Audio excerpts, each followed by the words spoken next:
this is you and in fire, then we shall all burn together.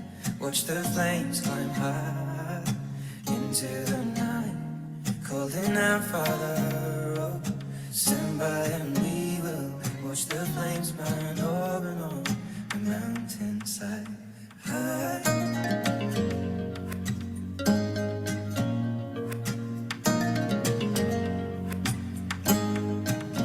And if we should die tonight, we should all die together.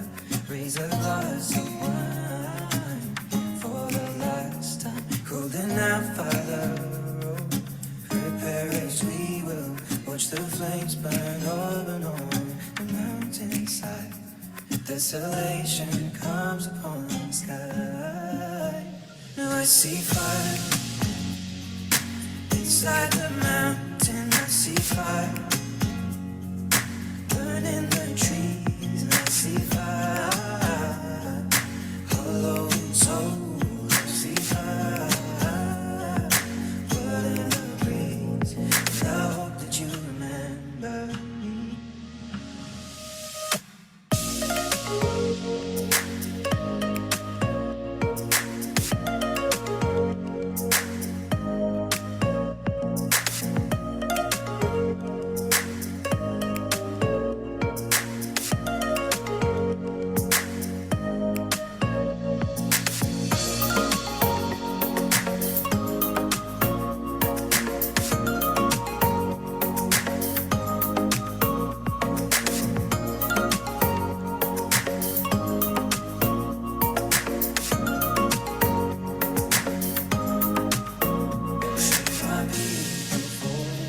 Surely I'll do the same. Confined in mountain holes, we got too close to the flame. Calling out, Father, oh, hold fast and we will watch the flames burn over and on the mountainside. Desolation comes upon the sky. Now I see fire inside the mountain. I see fire.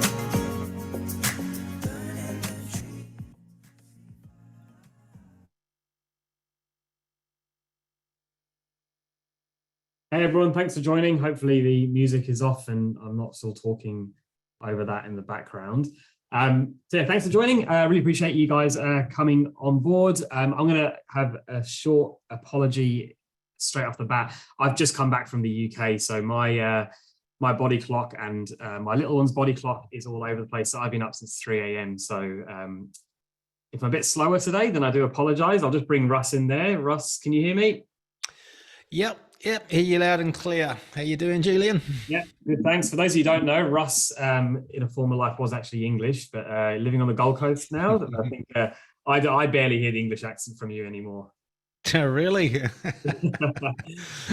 got told that when I was back in London, no one could hear my London accent anymore. Apparently I sound Australian. So you guys can have your own opinion on if I sound English. I reckon we sound very English to everyone on this. Yeah, probably to everyone else. Yeah, I'd probably agree. That's probably the case. So really appreciate having you on board, mate. So for those of you who don't proper English, mate. Okay, that's good for me to hear because I don't want to lose my accent. It means a lot to me. So for those of you who don't know me, my name's Julian. I'm the senior partner manager here at Build Exact.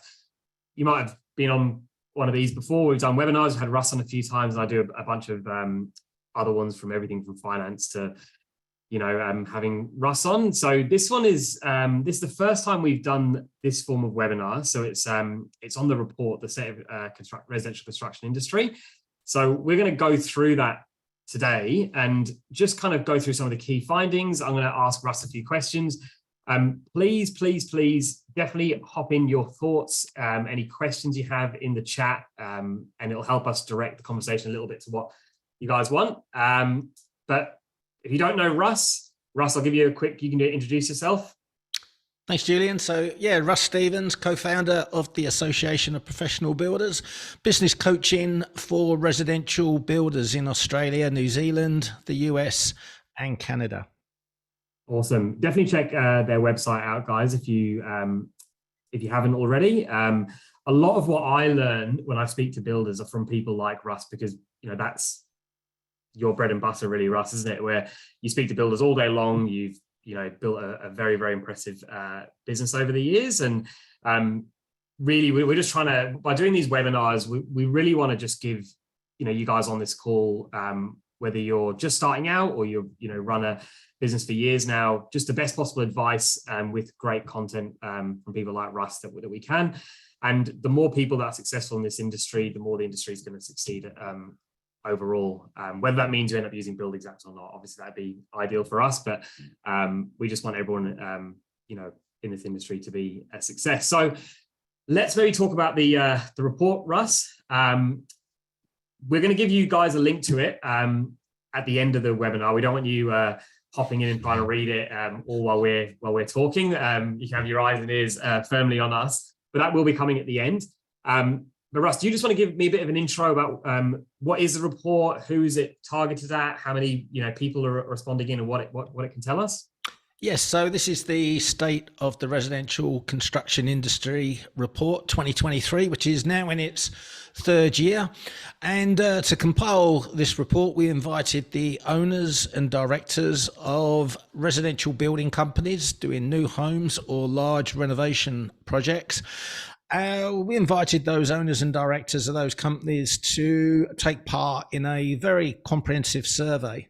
And when I say comprehensive, there was 111 questions in this survey, and over 1,000 building companies completed the survey. So, yeah, that was no mean feat. That took a big commitment of time, but it's enabled us to compile some extraordinary data, really, in terms of marketing, advertising, sales, construction financials, and operations. But I guess more importantly as well, not just the data, but we got the data across 4 countries, so we can look at the differences by country as well as overall. And it allows residential home builders to see what is going on in the industry and to benchmark their own performance against what is actually happening in their particular country. Yeah, I mean, one of the things that I think I take from reading these reports and seeing events when builders are talking to each other and figuring out that a lot of people have the same problems and it's not unique to people. And then other people don't have that problem because they've made changes, and then that tends to swing people around to a different way of doing things. And we've done these a few times, Russ, where whether that be starting to charge for quotes, or whether it being putting your margin up or working out fixed costs, all that kind of stuff. These kind of reports are really, really good for you guys to get a really good snapshot about what's happening right across the industry, figuring out where you sit on that on that spectrum or on the individual questions, and from there kind of figuring out what are the areas of opportunity for you to take forward. So hopefully we give you some insight into that that today, and then obviously afterwards please go and read the report. I've gone through it a few times and I always pick out a few different things every time I've gone through it. So Russ, I think we've spoken about this a few times, marketing and the importance of that, and maybe why it's more important than ever before. And for a lot of builders, I think that's an area of weakness. Building homes and managing a project is generally where the strength fits in, or even just being on the tools. So what issues, based on the report, what issues are we currently seeing with builders being able to put together effective marketing? Well, I think we see builders generally are too reliant on referrals, and referrals are great, but they really should be the cream on top and not the entire sales funnel. Now, it can be very tempting because obviously referrals come in free of charge effectively. So why would you spend thousands and thousands of dollars on advertising and marketing, when you can generate business for next to nothing?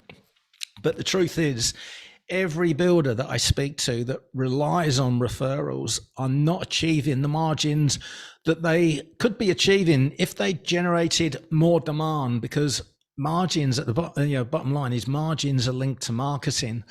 And I think a lot of people either delude themselves or are maybe just not aware of how much money they're leaving on the table. And if you're not spending 3% of your revenue on marketing and advertising, then that 3% should be going straight to the bottom line and increasing your net margin by 3%. You shouldn't be, compromising your net margin and even discounting your price because you don't have enough demand, and you're then afraid that you might lose the job, if you don't hit the right price. So when you advertise and you market correctly, it gives you an abundance of opportunity, which gives you, choice. You can pick and choose your clients, but you can raise your margins to those industry benchmarks as well. And I guess what we saw in the report was that too many builders are relying on referrals. I think it was over half of the builders surveyed were getting 50% or more of their sales from referrals, and about 1 in 10 builders were 100% reliant on referrals. So that's a very, very dangerous game, because you're trusting your business to someone else. Because if it's, say, an architect that's referring people to you, you're completely in the hands of that architect. So when you're in business, you want to be in control of your own destiny. And that really does mean developing your marketing and using advertising to amplify it. When we talk about marketing and in particular leads, what we all want is high quality leads. This is probably one of the most common things. A lot of people talk about generating more leads, but builders don't want more leads. They want more high quality leads, or they just want the high quality leads. And the only way to do that effectively is through a content marketing strategy. And content marketing, maybe I'll just take a moment to explain what content marketing is. It encompasses value in your marketing. So it could be a blog article, a video, a podcast, anything that talks about a conversation that's maybe going on inside your consumer's head, maybe addressing a problem or a challenge they have, but offering value and not asking for anything in return. This is what content marketing is all about, and it is incredibly effective, and it does bring in the highest quality leads. What it also does is it attracts people that are looking for a solution to their problem, rather than people that are looking for a builder. Because the people that are looking for a builder, they got their plans drawn up already. They're not looking for a builder, they're looking for 3 or 5 builders that they can just price their plans for nothing, and they'll go with the lowest quote because they don't really understand what they're looking at. So when you go down that path, if you're quoting other people's plans, you're viewed as a commodity, and that will hurt your margins. So typically, if you find yourself in that situation, you're probably not achieving industry benchmark margins. But when you have a content marketing strategy, you're attracting people. Typically as part of that, your business model will change as well to be design and build. That's where the real margins are, and it's a bit harder. The sales cycle is a bit longer, but the rewards are incredible, which we'll probably go into a bit later on, because I'll actually share that with the actual margins that are being achieved. But really, it's all about niching. It's about your marketing messages, but then it's content marketing to really pull those high quality people in. Yeah, just kind of maybe to add to that, Russ, as well, is when we talk about referrals, generally people are referring people of similar ilk or similar resources to them. So if you're in a situation where you think, I can't add an extra 10% margin because my clients won't pay it, but then you're relying on those clients, you're dropping your price to get those clients, and then those clients are referring to their friends who are probably in a similar situation, who are probably also price conscious consumers, you're probably then going to have future clients that are price conscious as well. And, there probably is a little bit of, taking that first step to kind of change that. And, you end up in this downward spiral, don't you? Yeah. You attract more of the people that you're already dealing with, which are the wrong type. But typically when you feel that you're limited by price, people typically buy on value rather than a price point.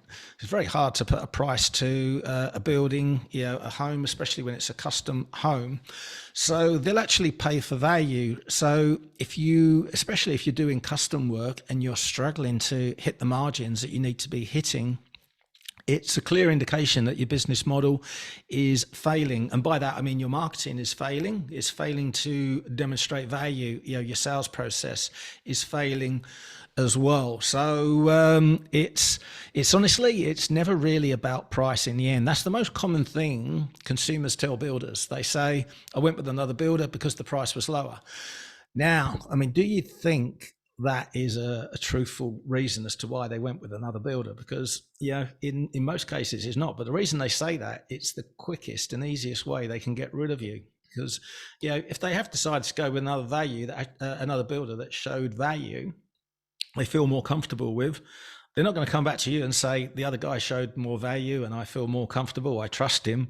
They're going to say no, his price was cheaper, because you can't say anything to that. They're just trying to get rid of you. So don't be influenced by that being the real reason. It's first objection's never true.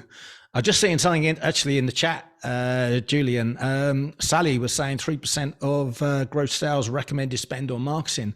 That is absolutely right. And what we have seen is the builders that commit to this and really ramp up their marketing and their advertising and pull in a lot of leads, they've been able to pull that back quite a bit, especially over the last couple of years, where it's been relatively easy to generate sales. But it's always budgeted. So if they budget 3% and they're only spending around about 1 or 1.5, which a lot of them have this last year or so, that extra 1.5 that they're saving goes straight to the bottom line. You don't discount your prices. You still got to hit that 10% plus net profit margin. So these guys have been hitting like 11.5, 12 when they save money on that marketing and advertising, but 3%.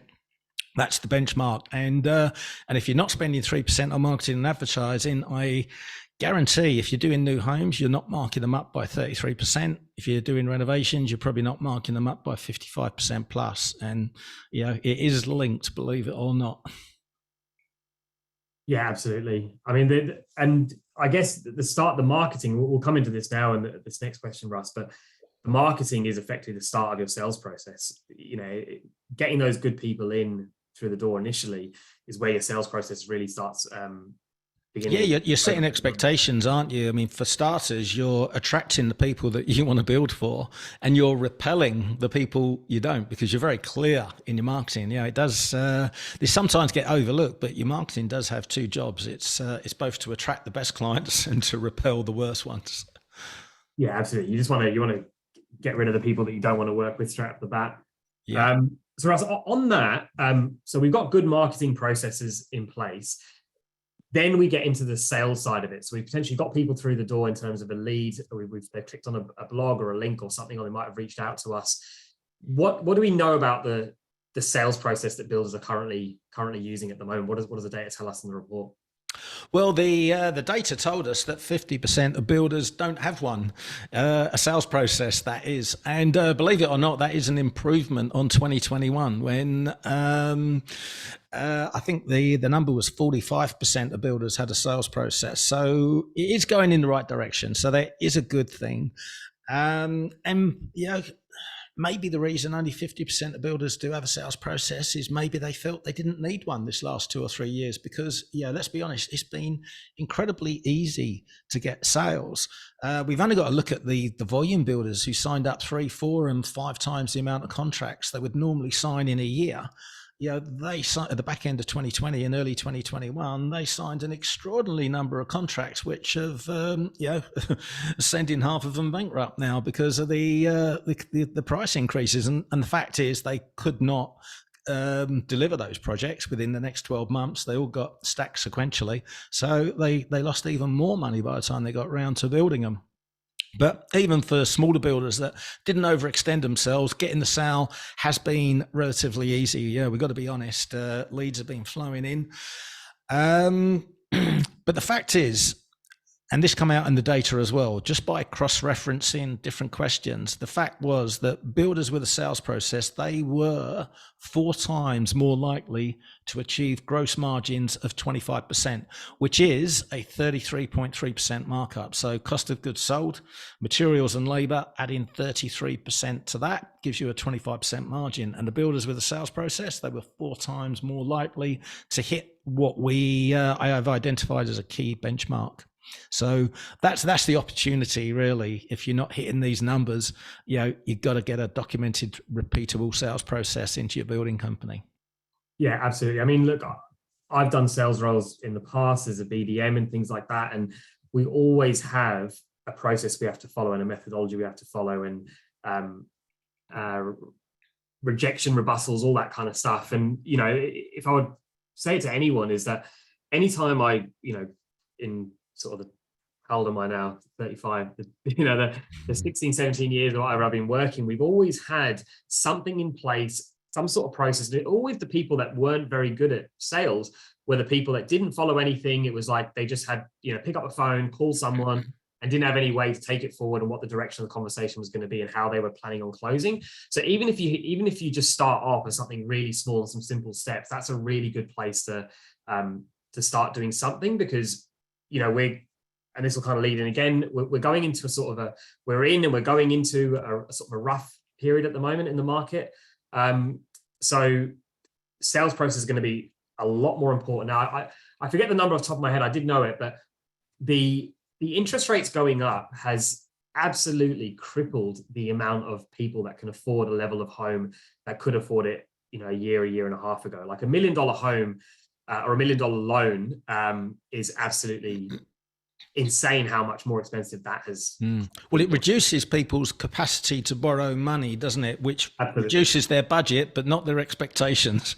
They still want the exact same home, but they don't have the money now to pay for it. But you're absolutely right about a sales process, because if you do not follow a sales process as the seller, you'll end up following the buyer's process for buying.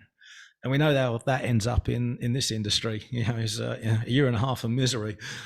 Yeah, exactly. And look, I think, I spoke to someone before, and, the same house, fairly standard 3-bedroom home is almost, 40, 50, 60% higher than what it was. So you're talking people, borrowing capacity has gone right down. The cost of the build has gone right up. So the people that can afford what they could afford a year and a half ago, may only be 20 or 30% of what the original market is. And people think they're going to actually sign more contracts this year when there's less work, less money available to do that. So the only way you're going to be able to do that realistically is by getting better systems and processes from your marketing, from your sales, from all those kind of things. So really, really important that, Russ and I have sort of stressed that a little bit, but that's, really one that we want to look at. But, obviously, Russ, the market, as I just said there, is rough at the moment, and people are bogged down and are trying to find work, and there's still the usual manual systems and processes that people are adopting. So currently at the moment, what do you see are kind of the big issues in terms of people how to do things, doing things manually at the moment? Well, I think what we're seeing year on year, because it's now the third year of this report, building companies are becoming more streamlined every year, and tech adoption, it continues to rise.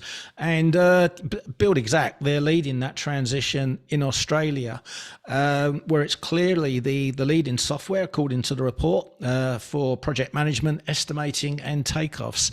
However, probably one area of concern, 36% of builders are still using spreadsheets to estimate.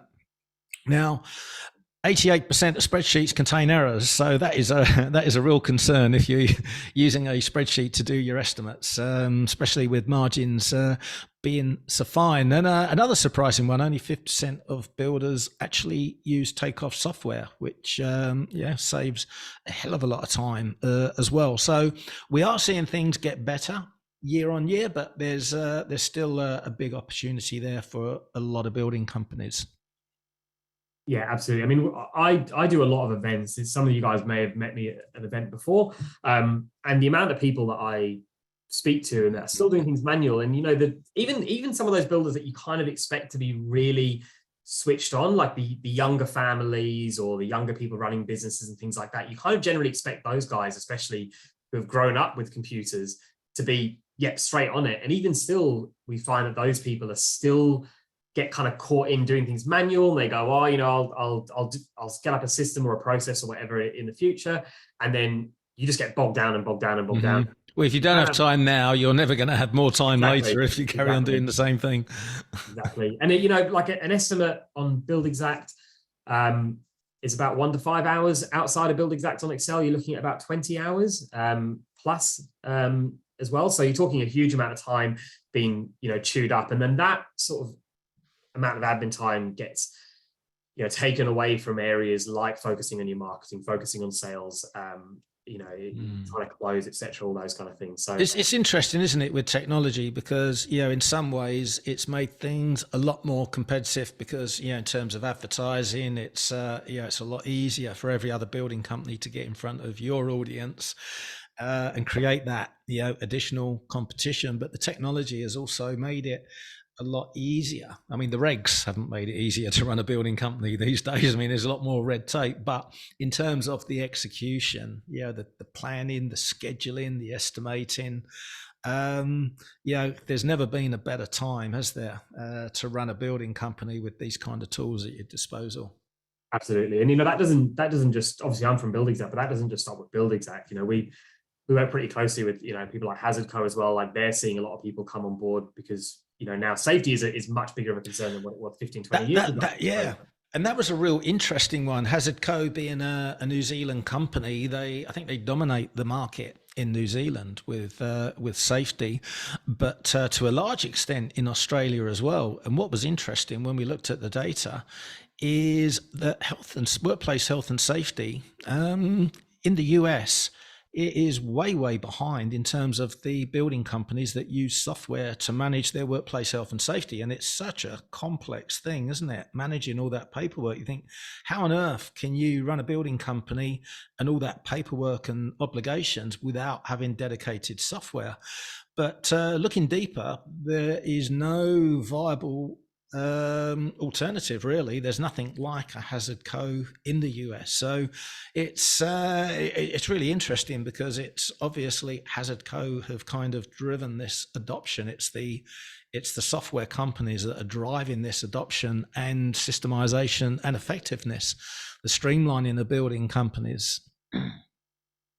Yeah, absolutely. I mean, like I've seen it. I've been at BuildExact almost 5 years now, and when I first joined, the general consensus was, oh, you know, I'm way faster on Excel, and, you know, this is how I want to do things, and so on and so forth. Whereas people have really changed their minds. I remember even going to events where I had to kind of be quite loud in sort of saying, hey, like, what are you doing at the moment for estimating, and and talk to people like that. Whereas now I can almost stand at my desk and people kind of come to me a little bit easier because most people now know that they're going to use software at some point in time.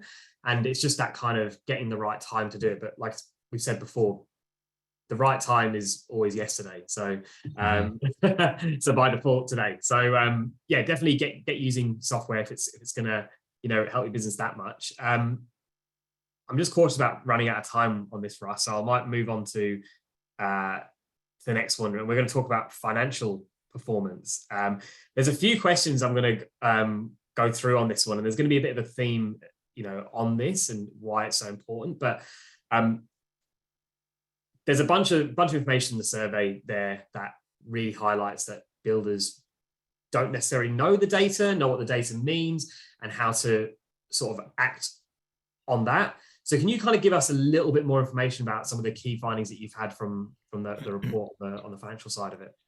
Yeah, well, I mean, obviously we operate in a very high revenue, low margin industry, and that makes it extremely high risk for owners of building companies. So you absolutely must monitor your margins on each job at least monthly.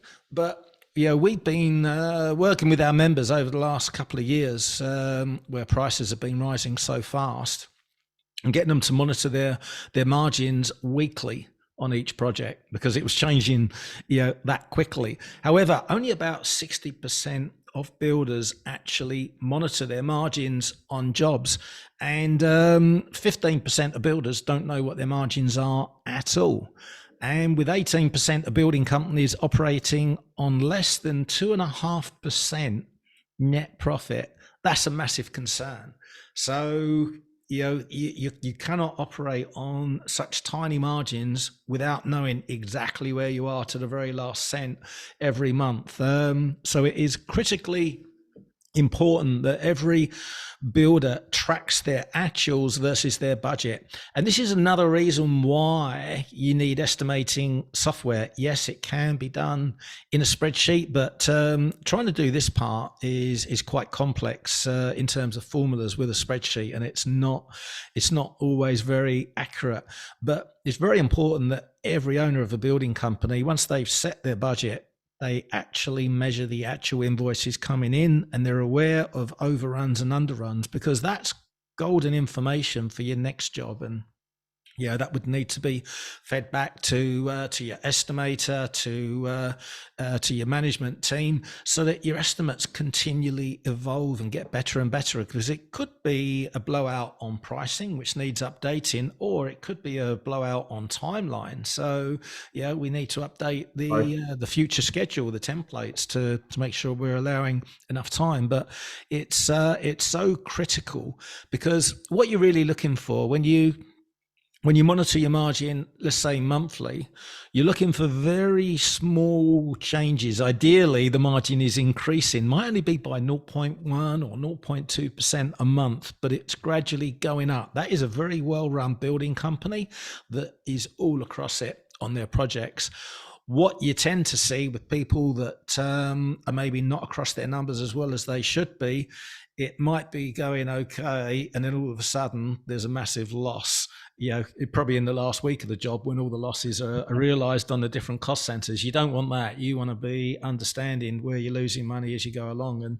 And these jobs, they're like living, breathing things. You can often sense it when you walk on site for a project. You can sense when a project is simply not firing well. It's they're amazing things, building sites, and they have their own energy. Yeah, and Russ, you said sort of about almost 40% of people not measuring the margin, and what about almost 40% of people not using any software? It's kind of a it's a gap, and it's a big concern, and it's where we're striving to pull the industry forward and just make everything more accurate. Accuracy brings profitability, and then obviously safety for the owners. Yeah, I think the whole thing of being aware of your margin, measuring it, gives you more visibility on maybe how much money is being lost either throughout the job. And you'll make better decisions, because it's the other thing as well, I think, which maybe doesn't always get picked up on, is when you measure it so frequently, it's top of mind. So you're on site, you're aware of everything. There's a variation request coming in. You're not doing that for nothing. You know how that's going to affect your bottom line and your margins. So your top of mind is very, very important in business. Yeah, absolutely. I mean, I know just a personal thing. When my wife and I are trying to, really sort of scale back what our spending is, visibility on what we're spending is really, really important. She's someone that just has no interest in checking bank statements, checking anything. And I've like set alarms in her phone, just go in and check the bank account on the card, just so she can see where the spending is going. And that in itself gives her visibility on where we are currently in our month and spending, and when we get paid and all that kind of stuff. And so it's just sometimes just seeing that visually and recognizing where you are at any point in time is going to help you make better decisions, throughout the job. But also, you don't, like Russ said, you don't want to be in a situation where you've got a backload of bills that are all just get entered in, once a month or once every 6 weeks or whatever. And, you've now lost 6 weeks, maybe even a month, 2 months, whatever it is, of actionable time of making changes, whether it's trying to extend payment terms out with the supplier, or just trying to be a bit more watertight in some of the areas that you're working. So having visibility as soon as possible is really, really important for your business. I've kind of given you the answer for this, Russ, already, but what does the remainder look like of 2023? Do we expect more or less work, and why? Well, in the report, it was very clear builders expected more work, and that wasn't wishful thinking. That was because a large number of them are booked out well in advance. Now, members of the Association of Professional Builders, they all use construction slots in order to achieve this. So it's a technique we use of basically budgeting, the future capacity, and then creating slots that are available. And what that does, that creates genuine scarcity and urgency when they're talking to clients. So they're not being salesy, they're not having to press people in at all, but it's simply, hey, I've got a date, I've got a start date on November the 1st. After that, the next one is the 30th of March. Which one do you want? Well, they all want the first one. And the next question is, well, what have I got to do to get started on the 1st of November? It's like, well, we've got to get all these prelims done first. So it's made selling really, really easy for builders. And it also means that they are booked out 12 to 18 months in advance. However, I mean, what we've seen, especially in the last 3 months, the leads are drying up now, as you alluded to, Julian, and also sales are stalling. So all these dead certs in the pipeline, that 100%, they're all going ahead. They're starting to procrastinate or pull out altogether because maybe they can't get finance. There's different reasons. So it will be interesting to see when we compile the 2024 report if those expectations actually turned into reality. Yeah. Do you think it's going to be something, Russ, that we'll probably see especially tick over in 2024, that's where we'll start to feel the effects of this year? Yeah, once the backlog has been completely burned through, it's the companies that don't have a marketing process in place that are really going to hurt, because all of a sudden they've now got to figure out how to pull leads in. But one of our best members that's been growing steadily for the last few years now, he called me up this time last year when things were booming. I mean, remember what it was like a year ago? Everyone was banged out. He was banged out 12 months in advance, 12 to 18 months, got all the slots. And he said, I've got to get my content marketing strategy planned, because he does it in 12 months blocks, because I just want to make sure that we're full in 2025. That's the kind of long-term thinking that you need in a building company, because the sales cycle is so long. The marketing funnel is pretty long as well, but we don't even see that part. But consumers, they're reading our stuff online before they even feel comfortable making an inquiry. So with that in mind, he was looking 2 years ahead with his marketing, making sure it was already in place. So it's critically important. I just want to call out a couple of comments in there. One from Daniel, and paraphrasing a little bit, but basically he's saying that builders and tradespeople are taught to use their hands and not necessarily business skills, and that's kind of why that a lot of people are taking a little bit longer to kind of get up to speed of what they need to do. And that was obviously, Daniel, there, if you're still on the call, mate, spot on. That's something that we're trying to change by doing these webinars. We try and do them sort of once every month, 6 weeks, just to kind of keep on reiterating some of the key points. And a lot of them are really the same sort of points with a different context around them, but they all kind of relate to the same thing about really kind of educating people to run better businesses and using technology. But I would say to Daniel, don't underestimate yourself. Builders are incredibly advanced and have all-round skills. So the kind of things that builders do, even before they get systemized with their estimating, they're good with numbers. They're good creatively as well, because they are doing the call forwards in their head. So they're kind of mapping out the job schedule, and they're kind of doing it all in their head before they get systemized. Again, that's an incredible talent. It's not ideal, and it's not sustainable as you scale, but what builders can do in business, just because they haven't got those those technical skills, those computer skills right now. I've never found a builder that couldn't do this stuff. whether it's construction financials or whatever. There's never any limitation there. So yeah, don't underestimate yourself. Yeah, and he said there again, he's just sort of reiterating that it's coming from the school system, the school education. I think everyone feels that. I remember being in school and just thinking, why the hell am I learning this stuff? And you could be teaching me about mortgages and how that side of things works and whatnot. Mm-hmm. Yeah, that's probably always going to be a case, is that the education system is always going to be probably 20, 30 years behind mm-hmm. what, that's just how it is. But, I left school, was it beginning of year 10 when I got my first motorbike, and now teach bookkeepers how to calculate work in progress, and even some accountants as well. So school can teach you how to be a good employee, but you've been achieving some incredible stuff with your building companies. So there's nothing you can't achieve. Awesome. And I think there was one that was similar in there from John, and he was just sort of talking about you can provide structure and discipline to lead through the chaos. I think that's a really good way of looking at it, is then when you're so busy and you're working flat out and it's long days and you might not be seeing your family, your friends and all that kind of stuff, just operating under basic principles of how to run your business and manage that process will get you through that and get you out the other side of it.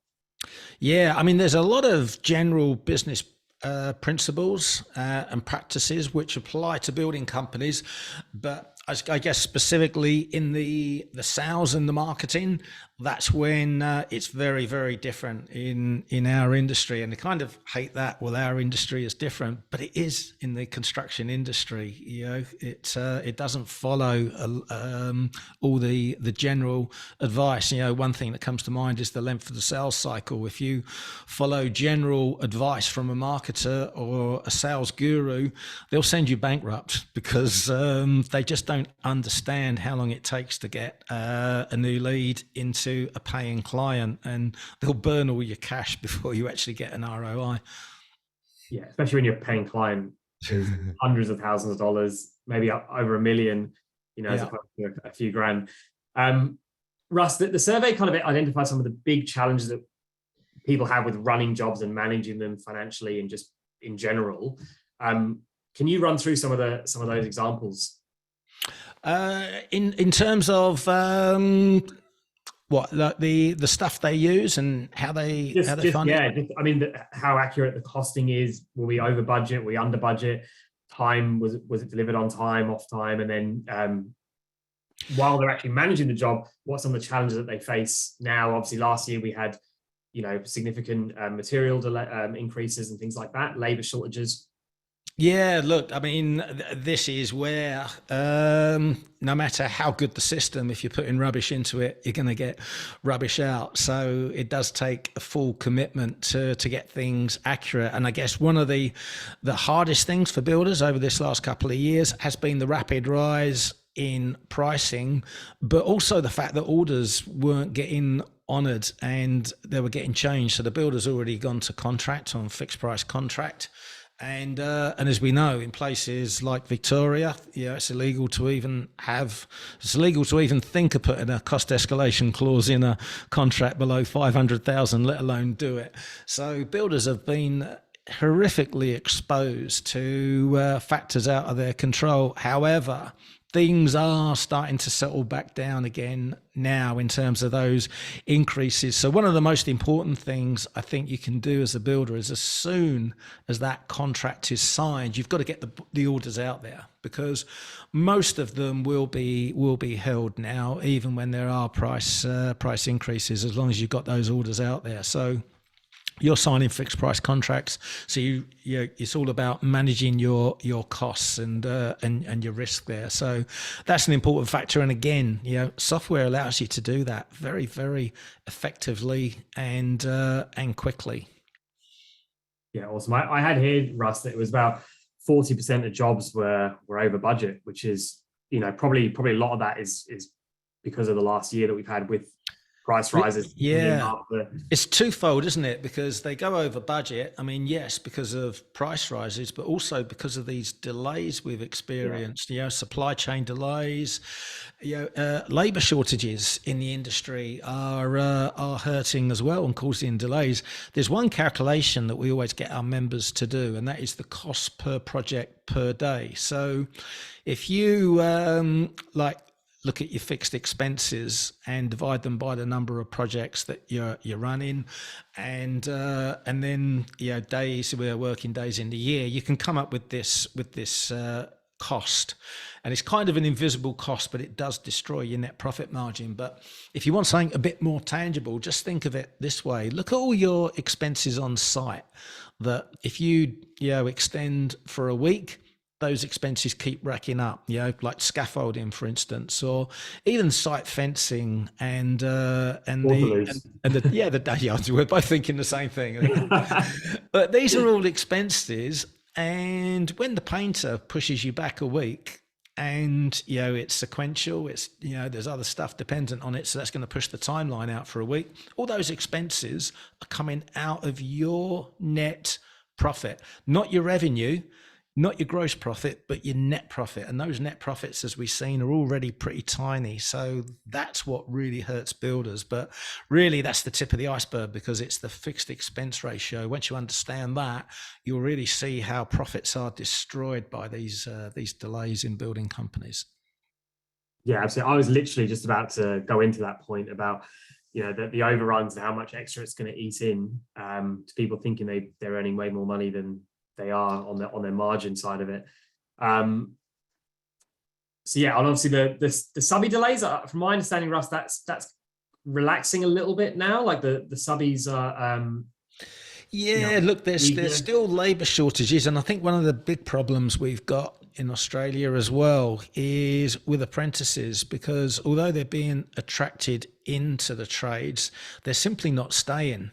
And this is a big concern, and a lot of it is they see other people, influencers, etc., and it's a hard gig. So some trades are being affected more than others, but a lot of the younger generation coming through simply don't want to do those types of jobs anymore, and that's really hurting the industry. But another one, of course, is bullying as well, which I think it's a lot worse in other countries. UK, specifically, I believe it's a lot worse than Australia from what I've seen. But it's still something that we've got to address as well, because we need these apprentices, coming through and taking up the trade and supporting this industry. Females as well. We need to do a much better job of encouraging females into the workforce. Yeah, absolutely. And we've talked about the margin side of it, the overspend, all that kind of stuff. And really what effectively the end person that gets paid at the end of all of this stuff is the builder. So what are we looking at in terms of salary, income, take home money for a builder, an average builder? What do we know about that wage that they're taking home at the moment, and what is it like, the hours they're putting in? Well, I'd probably like to start off by talking about what they should be earning, first of all, because as the owner of a residential building company, you get to earn twice. So first of all, you get paid as the director of the company for running your building company, but then you get paid again as the shareholder. Now, as a rough guide, and you really, like, in terms of a director, you need to look at the job market and think, what would it cost to replace me to do the job I'm doing? But as a rough guide, it's typically around about 5% of revenue is kind of where the salary should be sitting for the role that you're performing. So you're running a $5 million a year building company, you should be pulling a $250,000 salary. And then as a shareholder, you should be expecting to pull 10% of revenue plus as a shareholder. So yeah, that's quite significant. But in our survey, 20% of builders said they didn't draw a salary from their fixed expenses. And what that does, that makes their fixed expense ratio wrong, which means they're probably pricing their jobs wrong. In other words, they're underpricing their jobs and leaving money on the table. And the fact is, from what we see, 99% of builders are underpaid. And although 36% earned more in 2022 than they did in 2021, they're still being underpaid because it was something, I think it was 40 to 42%. They earn less than $120,000 a year, and that is simply not enough for the work they're doing. Yeah, these are construction engineers. They're performing very complex job. They're bringing together materials and labor on a fixed budget, on a fixed timeline. It's very complex stuff they're doing, and 120,000 is not reflective of that. So yeah, the goal for any builder is to get themselves first and foremost a market salary drawn out of their fixed expenses. And I've got to emphasize, you've got to draw it out your fixed expenses. None of this, my accountant will sort it out at the end of the year when you end up taking it out the net profit and then there's nothing left at all. No, it's got to come out at the fixed expenses. So you're always looking at your fixed expenses each month and you're pricing your jobs accordingly. And then the goal is to get to 10% net profit, which typically means marking up by 33%. 15% fixed expenses, that will leave you about a 10% net. Now, that may not seem achievable, and it's probably not if you don't have all the other components in place, like your marketing and your sales process, but it certainly is achievable, within a time frame if you start going along that path. Yeah, and Russ, salary, wages, and things like that are all good or bad based on the amount of hours you work. So if I was earning 120 grand a year and I work 1 hour a week, probably a pretty good return. So do we know what builders are actually investing in their own time per week, per month, whatever, to make that salary? Yeah, look, the data showed that about 60% or 66% of builders are working more than 45 hours a week. And that is okay if you're scaling your building company and you're earning as you go. But you don't want to be doing that ongoing. And around about 10% of builders are working over 61 hours a week, and that is unsustainable over the long term. You're simply not going to recharge and get your energy levels high enough. So they generally are working long hours. The bigger concern is probably not the number of hours they're working, but the fact they're not spending enough time working on their business, which will make it easier, because you don't want to be doing the same thing next year as you've been doing this year. You want to be progressing. Yeah, well, it's the whole chicken and egg thing, isn't it? It's just like, well, I can't do this because of this, and what comes first, and it just... I haven't got time. Yeah, I'm already flat out. Yeah, exactly. And the answer to that is probably not something a lot of people want to hear, but you've got to actually dig deeper and work longer in order to save time. We've numerous examples within our membership where guys have come to us, they're kind of burnt out, they've had enough, they're considering quitting the industry. This is the last throw of the dice for them. And when they saw what they had to do, they didn't have the time to do it. They actually got up at 3 a.m. to work on their business because they knew that was the only way out of this. And they did that for 6 to 9 months to put the systems in place that then made it easier, that then freed up their time, that they could then go back to a more regular working hours, but spending a percentage of those regular working hours working on their business. So the truth is, if you're working flat out in your business and you don't have time to work on it, the only way you're going to get out of that or get off that hamster wheel is to, double down, dig deep and set that alarm clock. Yeah, I think just making small incremental changes, every day as well. You do get it back. Back. Yeah, for sure. Definitely comes back. So, Russ, obviously we said builders aren't paying themselves enough and they're working too much. How do builders feel that they're going to change that going into sort of, this year, then it's halfway through the year already, but this year as opposed to last year, and hopefully that's going to progress into 2024 as well. Yeah, well, look, just over 50% were planning on paying themselves more this year than they paid themselves in 2022. So it will be interesting to see how that actually panned out when we collect the data later this year to see, if that was actually achieved or not, because like we mentioned earlier, the sales funnels have been stalling, so that might affect some people's ability to put their income up, but it'll all come out in the data. But certainly the good thing, the encouraging thing, is more than half were intending to increase their salary. Yeah, awesome. And Russ, we've had this come up a few times. I don't know how many webinars we've done together now, but a lot of conversations outside of that as well, and the importance of charging for quotes and getting those systems in place into your business straight away. There used to be a massive pushback on charging for quotes, and people are saying, oh, no one's ever going to pay, no one's ever going to pay. That seems to be changing a little bit. Have you got any more information on that? Yeah, look, I think it's changed a lot over the years. And I guess you got two types of builders now. You got those that charge for quotes and those that know they should be charging for quotes. That's kind of how we've progressed. Some guys lack the confidence to actually do it, and that comes to they lack the structure.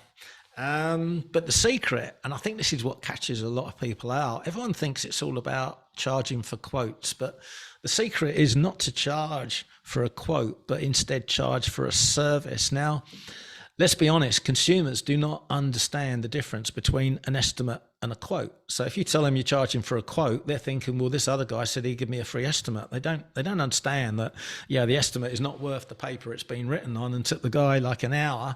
And what you're doing is a comprehensive fixed price quote that's going to take you, 20 hours plus to put together. So they don't always understand the value. So the key is to actually bundle different components and sell that as a pre-construction contract. When you do that, first of all, builders are amazed how easy it is, and then they're amazed at just how much they can charge, because they go from doing all this stuff for free to charging, around about $20,000 for this pre-construction contract. And when a consumer pays that kind of money, obviously psychologically they are locked into that builder as well. Yeah, I think you touched that really well there. It's just the education and communication with customers. Like I know way more, obviously, like you'd expect, working at buildings. I know way more about that process now than what I had done in the past. And I've got friends that built homes, and the communication wasn't great on some of them. That one of my friends doesn't have room for a dining room table in their house because the communication throughout the quoting process wasn't good enough to sort of say, hey, based on your plans and things like that, you haven't got enough for this. So there's a bunch of different ways that you can communicate to customers that can give you that ability to be able to charge for quotes based on saying, this is what we do. And it's not just, hey, you give me your plans, I do a little bit of an estimate and chuck it back to you, and then that's all we do. Explaining the whole process of that is kind of, what's come up a lot, Russ, of how people actually start charging for quotes. Is not just confidence sells. I mean, what these people are looking for is leadership. And when you deliver it with confidence, like, yep, this is the next step in the process. I need to take, $5,000, $10,000, $20,000 off you, and then we will do all this. It's as natural as anything, and they just sign up. When you're hesitant, I wonder if they would pay. Like, well, we could do this, but it's going to cost you like X. That hesitancy, that fear is coming across to the prospect, and then they'll be hesitant as well. So, yeah, and this is why we need a sales process, isn't it? Because that gives you confidence. This is our process. This is what we do next. It's very matter of fact. If want to think about it, no problem at all. I've only got limited construction slots, so make sure you're quick, because I've got 3 people I'm talking to. I've only got one start date on the 1st of November. Yeah, absolutely. And Russ, I know you've got your Facebook group. Build Exact now has a Facebook group as well. It's called the Build Exact Building Block. So definitely join that. But I think that conversation came up a little while ago about the charging for quotes, and it is when we're definitely now at that point where I think kind of like the markup margin side of it as well, is that we've now got to a point where people understand they need to be doing things in the same way that estimating software. Most people know that they're probably going to end up using an estimating software in the next few years. It's just getting to that point of making that change and sort of, getting ready to do it? Yes, I think it's about 70% of builders truly understand the difference between markup and margin now. Yeah, it's probably one of the leading industries, I would say, because I've met a lot of people in business over the years that don't understand the difference. So yeah, builders are way ahead of the curve. Yeah, the one thing that we got to improve on now is the work in progress calculation. If we can, raise the understanding of that calculation within the industry, that's the next big objective. Awesome. We'll make sure we'll tackle that. We've done the markup margin, so we're next one now. So Russ, looking at margins and growing them, what do builders have planned to do to actually make that achievable? Well, I guess a concerning stat, again in the data, only 34% of Australian builders have a business plan. And we've all heard it. Failure to plan is a plan to fail. So if you do want to improve, you've got to get a business plan in place. Absolutely critical. And to get to 10% plus net profit margins, which are achievable, you've got to have solid marketing in place to generate that demand. And that really does mean content marketing for the absolute quality of the leads coming through. You've got to have a solid sales process in place, a documented sales process, which includes construction slots. So you've got genuine scarcity and urgency. And then you need the systems to deliver an exceptional service. Systems like Build Exact that are going to help you to streamline and run your building company effectively, because that delivers a great client experience, which makes it a lot easier it's a lot easier to scale a successful building company that has happy past clients than the one that's getting slated in the online reviews. Now, what we do at the Association of Professional Builders, we take our members through 10 different levels. And level 10 is 10% plus net profit margin, 5% salary, and a $10 million plus revenue. So we have members earning 1.5 million a year plus from running a residential building company, and not even a particularly large building company at that. Now, when we started APB in 2014, we had builders openly laugh at us when we talked about these ratios. Even get up and walk out of presentations in disgust. They were so angry with what was being said. But we've got so many builders doing this now, it's really not funny. Yeah. But I think a lot of people, and it's changing a little bit now, but I feel even doing these webinars, I feel like before we used to sort of have this information up and people would be like, oh, that's impossible. And that is already, we don't see that changing. The negative comments in the same way that we used to about that, and kind of almost laughing it off as kind of you alluded to. But I feel like the mentality is shifted where people are not necessarily thinking to make more margin, I just need to up my prices and that's it. And because if you work at the same clients and they're price conscious, then upping your price is probably going to push them to another builder who maybe is earning, a really small margin, and you are going to lose clients on, by that way of thinking. But if you don't educate and demonstrate value, you will lose people. There's no question. Yeah. But if you invest it into marketing and proper systems and processes, and I want to bring in a higher value of clients, which means I can, work on clients that aren't as maybe cost conscious. That means I don't have to drop my price as much, all those kind of things.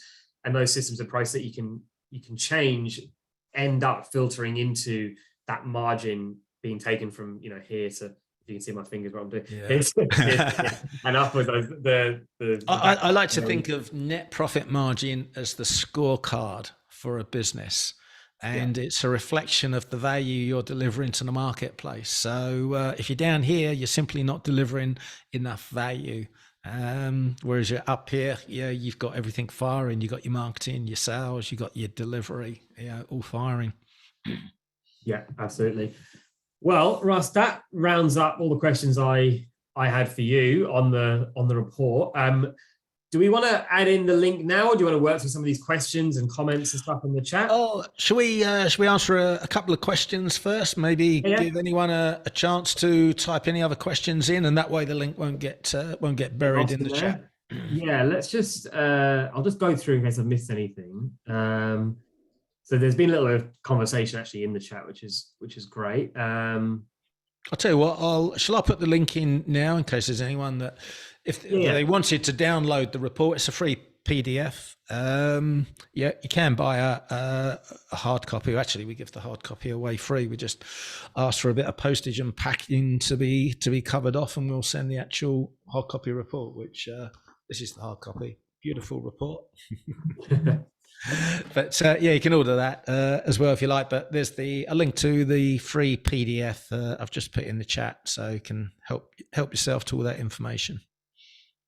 So I think most of the questions above this one from Lee have been answered, guys. But if they haven't, just feel free to add it in the bottom. But Lee's asked, what percentage of directors' wages should be in cost of sales and in OPEX if they are on the tools still?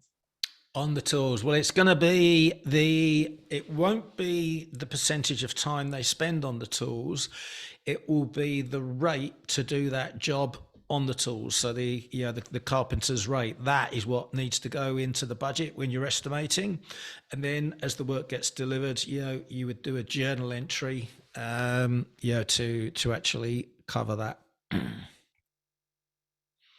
Hopefully that answers the question there, Lee. Yeah, because you're journaling out of your fixed expenses and into your cost of sales, because you're doing two part-time roles basically. Yeah. So Sally, this is more of a buildings act specific one. So let me just get my head around this. So how to red dot pick the items you need from uploaded plans in order to request a quote. Okay, so Sally, I think what you're saying is when you've got the plan open in Buildings Act, how do I count items? And that could be GPOs, it could be downlights, it could be plants in a doing landscaping. When you get into the unit of measure, instead of having meter squared, linear meter, etc., just put EA. That means each. By default, that will create a selection tool. It'll just be like a little circle that just creates a dot on the page. If you do that, that should be, if I'm understanding you correctly, that should be, I think, what you're asking. So this is not for estimating, but for purchasing. So when you're estimating, when you're doing that, it should allow you to then send that request for quote to a supplier based on that, and then obviously attach the plans to it as well. So Russ, can you just give a bit more of a breakdown about what you mean by fixed expenses? Yeah. And just a quick apologise to everyone. I realised I sent the link to you, Julian, rather than everyone. Right. So rookie error. So sorry, explain what I mean by fixed expenses. So you've got two types of expenses. You've got your cost of sale, and then you've got your fixed expenses. So your cost of sale is everything that can be directly attributed to a job, like your materials and your labour, for instance. But then your fixed expenses can't be directly attributed to a job. So it might be, wages for estimator, even a project manager if they're looking after multiple jobs, bookkeeper, rent, vehicles, all those kind of things. Virtually every other expense that cannot be directly attributed to a job, they go in your fixed expenses. And as an indication, a well-run building company, you can expect your fixed expenses to be around about 15% of your revenue. Now, if you're under that figure, the first place I'd always look, whenever I look at a building company's fixed expenses, and it is on the light side, I look at the owner's salary. Is it market rate? Because chances are they're underpaying themselves.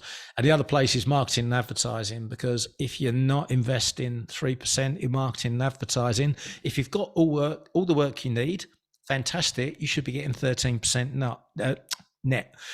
Chances are you're not getting 13% net, which is why you need to be investing that 3% in marketing and advertising. But if you are doing both of those things, so you're paying yourself market rate salary, you're spending 3% on marketing and advertising, and you're still below 15% fixed expenses, chances are you are working way too hard in your own building company and you need to employ some more people. Well, hopefully that answers your question there, Sally. But yeah, it's basically just figuring out the actual real cost of everything rolled up into one and breaking. Yeah, and we've got a formula for this as well, because typical, and I know we've gone through this on another webinar, I might be going too deep here, but typical thinking in the construction industry is I'll work out my cost of sale, my materials and labor, and then I'll add a percentage. Problem with that, you're now hoping you're going to make a net profit rather than planning to make a net profit. So we have a calculator which looks at the fixed expenses, it looks at all the projects on the go, how many you're going to do over the year, and it allocates an amount for each project, and then you add a net profit. So it's a guaranteed net profit that you're actually adding. Yeah, absolutely. And Daniel there, I mean, we've got to get Daniel on this call at some point in the future, Russ, because he's adding in some gold in the chat here. But so it all comes down to delegation. So many builders work on the fact that they do it better, so they get on the tools, etc., etc.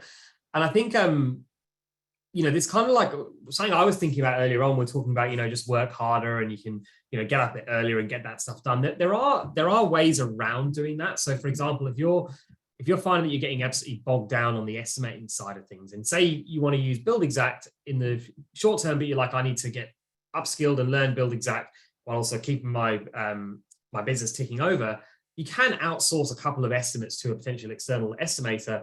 They can take care of it. A lot of estimators use Build Exact now as well. They can take care of it. It allows you to get properly trained up on things and then get that ready-made estimate done. And that's potentially saved you 20 plus hours that you might have invested a quarter of that into Build Exact to learn it, and you're up and running. So you don't necessarily always need to invest more and more time. You can delegate that out to someone internal or external to your business and then focus on doing the things that you need to do. They're actually going to help you save time in the future. They'll take a little bit of a short-term maybe pain in terms of paying someone else to do it to help you save time in the future. And if you actually work it out as an hourly rate, and if you're doing a 20, 30 hour estimate, that's gold, because that is the key. Buying time. We can buy time, and that is exactly how we do it. We have a preferred network, a network of preferred service providers at APB, and these are all different companies that we introduce our members to that do exactly that. There's estimating companies, lawyers, insurance brokers, marketers, offshore outsourcing as well. So setting up people in the Philippines to work. We just had one member just got set up with an architect in the Philippines that's going to do all their design work. He was telling me the other day when I was chatting to him, he's had architects actually work in the office before, but he doesn't like it. He said they're strange people. He said they bring a different dynamic that upsets the whole office. It's much better having them in the Philippines. But this is like a network that we introduce our members to, and Build Exact is a preferred partner as well. And then the members get rewards, get cash rebates based on what they spend, which is like an added bonus. But the real gold is, like you alluded to, it's being able to access those people that can do the work for you, because buying time is the only way you can scale a business. Absolutely. Ryan's got one here. Should we be charging clients for pre-construction documentation separately, since send the bill straight to the client, or include it in the pre-construction bill, as the required documentation required for each bill can be so variable? So should we be charging clients for pre-construction documentation separately? So is that like are you kind of referencing then maybe like a sort of a prelim quote there, Ryan? If I'm not mistaken. If I can take a stab at it, I wonder if he's asking if it should be a complete separate sale, or it should be part of the overall contract, like you pay 20 grand now, but it comes off your main contract. If that was what was being alluded to, then I would say it is a separate agreement. You get paid for that, and then the building contract is completely separate again. Sorry, Ryan, I've just scrolled down and seen the rest of your comment. So he's saying we've been sending the bill straight to clients for documentation such as energy reports, civil surveys, and engineering. So my understanding there, Russ, is that there's a bunch of stuff that he needs to get done, and he's charging it up front to the client, so he doesn't end up paying for it and being out of pocket. Yeah, look, 100%. And that is, it's part of the process. It's a critical part of the process. Yeah, there's a lot of upfront work you have to do. There's a lot of time spent, and you've got to be paid for that. So yeah, you invoice for that, you get paid up front, and then you deliver the work, and then it sets you up nicely for the contract signing. Absolutely.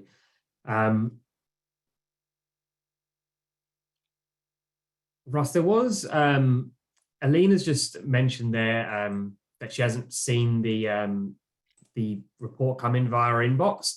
Do you know how long that normally takes once people have clicked onto it and registered? It could be in the junk, or if they've ever previously unsubscribed. But if you want to maybe just private message me, Alina, with your email address, and then I can make sure, I'll check on our system afterwards and make sure you get that report. Awesome. I think. Oh yeah, Aline did ask for emails as well. I can't see. Oh no, you've answered that. Yeah, the link was in there now. I'll actually put my email address in here as well. So if anyone does have any problems, they can always use this email, and we can make sure. There we go. And Russ, there's a question here from hopefully I'm not mispronouncing this, but Jidra, around the calculator. I believe that was, you were talking about how to calculate all the expenses, I think, together and work it out based on that. Do you have that as a resource that you can share out, or is it better? Look, the actual calculator, it's a resource for our members, but we do have a guide that outlines the principle. So yeah, if anyone that wants that, if they'd like to email that address that I've put in and just say they're looking for the P for P is what we call it, P and then the number 4 and P, which is pricing for profit. Yeah, if they send an email to me, I'll make sure I send them the actual guide that outlines the methodology. The calculator, it's part of our member resources though. Lee's asked if we can recommend a good estimator / QS for Sydney resi builders. So Lee, we work with a bunch of estimators that use Build Exact. Russ may have some that maybe do or maybe don't use Build Exact. I'm not 100% sure who you work with directly, but Lee, I'll put my details down. If you could just maybe reach out to me, because I don't have the list on hand, but I can always pass a few on. I just added my email address into the chat there as well. Yeah, we've had one that I'm pretty sure they do it in Build Exact. That's had good results. Yeah, part of our preferred partner network. So there are good ones out there. I guess that's the main thing. Trying to say. Yeah. I mean, I know some builders have had bad experiences, and it excuse me, makes them hesitant, but it is the only way forward. Yeah, I mean, it's one of those things that we provide the software to them. We can't really verify how the estimate actually is from their side. So there is a little bit of that kind of, digging through yourself and speaking to them and whatnot. But yeah, as far as we know, everyone is doing a good job. No one's come to us to complain or anything. So the biggest complaint I see is with rates when they use estimators. So I always think it's better to use an external estimator to get the quantities, but maintain the rates and the pricing on Build Exact yourself, and then just apply those quantities. Yeah, and just go through it. And you can always pair up with our supplier integration partners. So if any of you guys are using Build Exact and haven't done that, I'd recommend you do it. So there are heaps of Mitre 10 stores on there. Bunnings is nationwide as well, so you can go into the supplier integration side, request an integration. You'll get those price files come in, and then we work with a bunch of suppliers partners that have supplier pricing as well. So Australian Builders Network are based in Victoria, New South Wales, and Queensland. They've got pricing for each state of a range of different suppliers. So those guys work, and then there's Trade Alliance Group. As well, they're Queensland, Victoria, and then West Builders don't have integrated pricing, but they're in WA. So Sean, if you can reach out to me as well, or if Russ, you want to put who your recommended estimator is in the chat, happy for you to do that. Sure. Yep.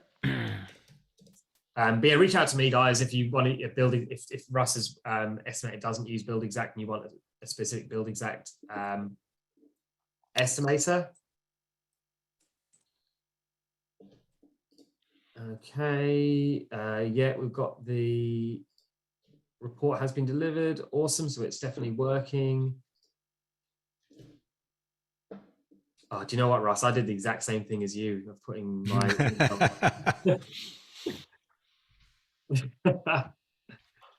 There we go. That's A couple of novices. yeah, exactly. I thought I had it set to everyone, but yeah. All right, I think that leads us up to the end. I've got no questions ready for you, Russ. And I think everyone's finished. Has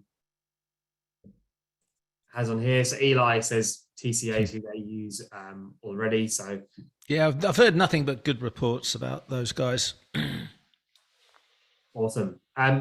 Cool. Well, I guess if that's all from the questions. Yeah, nothing else coming in. Yeah, guys, hopefully you got some good use out of that session. That was a really, really brief run through on some of the key things that, you know, Russ and myself saw on the report, but would really, really recommend you go in and have a proper read through it and just score yourself on there. If you haven't entered into the survey before, just score yourself on where you are and maybe some of the changes that you can make. And, you know, generally I would say that if you're in the majority category, there's probably room for improvement, because tends to be more often than not is that the majority are the ones that can improve, and it's the minority of the ones that are really powering forward at the moment, especially as we kind of come into the next couple of years or so. So definitely do that. And you know what I did is when I went through this report, I just had a document open that I just started typing and copying and pasting some really useful things that I wanted to figure out. So it allowed me to continue reading and just kind of grabbing a little screen grab or a copy and paste of the things that I wanted to look at. And then for me going through, I could then go, here's my most important things. Here's the ones I want to work on. And then I pulled them apart and highlighted them and said, look, these are some of the things that I want to speak to Russ about, and so on and so forth. So it's obviously I've done it in a sense of how we talk about this webinar, but in terms of how you build your own, 30-day, 6 months, whatever it is, a year plan of what you want to change, that might be a kind of a really useful way of doing it, and put action items maybe from those things potentially, but just kind of sharing what worked well for me and digesting that data, because there is a lot to read through. So which shows you how in-depth it is. So there's good data there. But just want to say a massive thanks to Russ and obviously the whole team at APB around the background that helped get this up and running as well. It was great to have you on. And judging from the attendees, there wasn't many people that dropped off during the session. So that's always a really good indication that it's good that we don't see a drop off until sort of past the hour mark. So thanks, Russ. Really appreciate having you on. Great. Cool. Thanks, everyone. Appreciate your time. See you, Russ. Thanks, Julian. See ya. Thank you. See ya. See you, everyone.